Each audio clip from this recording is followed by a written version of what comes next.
जरा सोचिए, अगर आपसे कहा जाए कि आपके आसपास जो कुछ भी है, ये स्क्रीन, आपके हाथ, आसमान के तारे, ये सब असली है ही नहीं। जी हाँ, ये एक चौंकाने वाला सवाल है। और आज हम cognitive scientist doctor Donald Hoffman के इसी हैरान कर देने वाले आइडिया की गहराई में उतरेंगे। एक ऐसा आइडिया जो सच और झूठ के बारे में हमारी पूरी समझ को हिलाकर रख सकता है। तो हॉफमैन का तर्क क्या है? उनका कहना है कि हम जिस दुनिया को देखते हैं ना, वो हकीकत की सच्ची तस्वीर है ही नहीं। ये तो बस एक यूजर इंटरफेस है।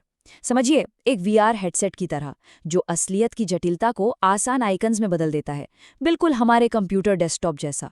स्क्रीन पर जो फोल्डर का आइकन है, वो असल फाइल तो नहीं है ना? पर वो हमें उस फाइल तक पहुंचने में मदद करता है। तो चलिए, अब मैट्रिक्स में जो गड़बड़ है उसे समझने की कोशिश करते हैं। ये बिल्कुल द मैट्रिक्स फिल्म की वो लाल गोली लेने जैसा है। ये हमें एक बहुत ही परेशान करने वाली बात सोचने पर मजबूर करता है। क्या हमारी ये जो हकीकत है, ये सिर्फ एक बहुत बड़ा प्रोजेक्शन है? मतलब एक ऐसी दुनिया जिसे हमारे लिए किसी और ने बड़ी बारीकी से बनाया है?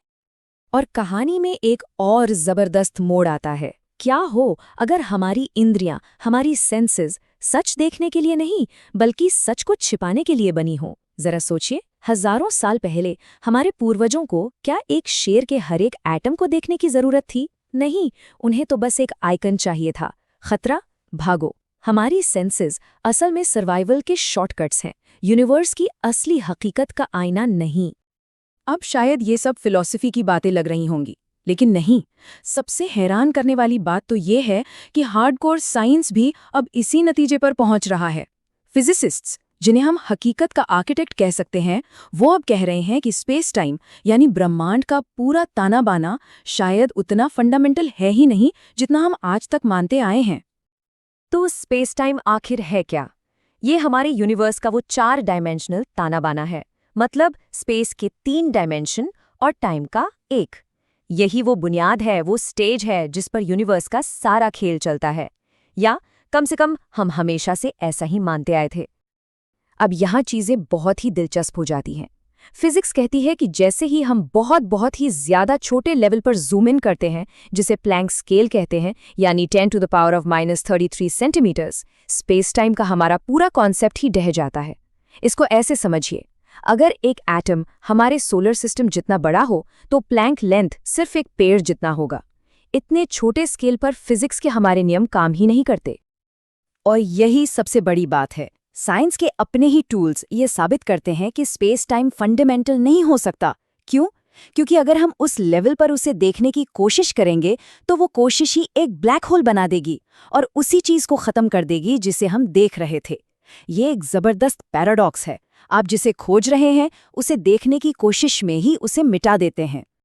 और यहीं पर एक बहुत ही कमाल का संगम देखने को मिलता है। एक तरफ है हाई एनर्जी फिजिक्स और उसके मैथमेटिकल मॉडल्स, और दूसरी तरफ है हजारों साल पुराना आध्यात्मिक ज्ञान।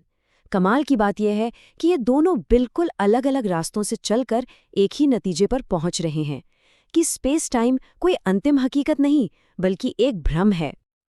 तो अब आते हैं उस सेंट्रल आइडिया पर जो इस पूरे कॉम्प्लेक्स कॉन्सेप्ट को बहुत आसान बना देता है, हमारे दिमाग का वीआर हेडसेट। अपनी समझ को एक वीआर हेडसेट की तरह सोचने से हमें ये अंदाजा लगता है कि हमारी दुनिया कैसे एक फिल्टर की हुई हकीकत हो सकती है।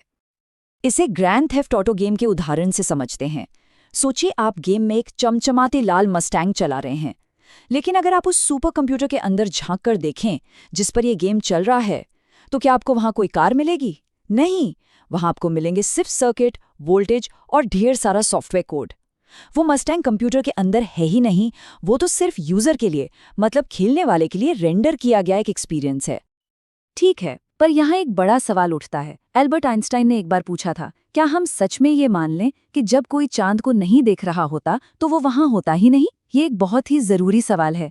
अगर चीजें असली नहीं हैं, तो फिर हम सब एक ही चांद को कैसे देखते हैं? इसका जवाब छिपा है शेयर्ड रेंडरिंग के कॉन्सेप्ट में। एक मल्टीप्लेयर गेम के बारे में सोचिए। हर प्लेयर अपनी स्क्रीन पर उस लाल मस्टैंग का अपना वर्जन रेंडर करता है। कार सभी के लिए एक जैसी दिखती है, पर वो असलियत में वहां है नहीं। ठीक वैसे ही हम सब चांद को इसलिए देखते हैं क्योंकि हमारे हेडसेट्स आपस में कोऑर्डिनेट करके एक जैसी शेयर्ड दुनिया बना रहे हैं। इसके लिए चांद का सच में वहां होना जरूरी नहीं है। और ये हमें एक बहुत ही रैडिकल आइडिया की तरफ ले जाता है, सिम्युलेशन से भी आगे, जहां चेतना यानी कॉन्शियसनेस ही सब कुछ है। सोचिए, क्या हो अगर कॉन्शियसनेस इस यूनिवर्स का एक प्रोडक्ट ना हो, बल्कि खुद इस यूनिवर्स का सोर्स हो। ये आइडिया हमारे होने के मतलब को ही पूरी तरह से पलट देता है। यही डॉक्टर हॉफमैन की थ्योरी का सार है कि चेतना पहले आती है। कॉन्शियसनेस ही हकीकत का असली बिल्डिंग ब्लॉक है, स्पेस टाइम या मैटर नहीं। मतलब सब कुछ चेतना से ही शुरू होता है। अब ये समझना बहुत जरूरी है कि ये पॉपुलर सिमुलेशन थ्योरी से अलग कैसे है। सिमुलेशन थ्योरी में एक बेस रियलिटी है, एक असली कंप्यूटर जो हमें चला रहा है। लेकिन हॉफमैन की थ्योरी में बेस रियलिटी स्पेस टाइम से परे चेतना का एक नेटवर्क है। यहाँ चेतना किसी कंप्यूटर कोड से नहीं बनी, बल्कि चेतना ही प्रोग्रामर है। हम किसी कोड में नहीं जी रहे, हम ही वो सोर्स हैं। तो अगर ये सच है, अगर हकीकत बस एक हेडसेट है, तो इसका मतलब क्या है? इसका मतलब है कि हम शायद इसके सोर्स कोड को अनलॉक कर सकते हैं, और ये इंसानी काबिलियत के लिए एक नए दरवाजे खोल सकता है। सोचिए जरा, अगर हम इस हेडसेट के कोड को हैक कर पाएं तो क्या हम पलक झपकते ही कोई नई भाषा डाउनलोड कर सकते हैं, या कोई खोया हुआ अंग दोबारा उगा सकते हैं, मैट्रिक्स की तरह कुंग फू सीख सकते हैं? क्या हम इस हेडसेट के फिजिकल नियमों को ही बदल सकते हैं? ये सब बस हमारे इंटरफेस के नियमों को फिर से लिखने जैसा हो जाएगा। आखिरकार ये थ्योरी हमारी पहचान को ही बदल देती है।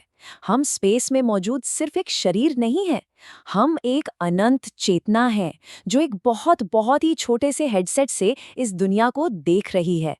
हम एक फिल्टर की हुई लिमिटेड हकीकत का अनुभव कर रहे हैं। और ये सब हमें आखिरी और सबसे गहरे सवाल पर लाकर छोड़ देता है।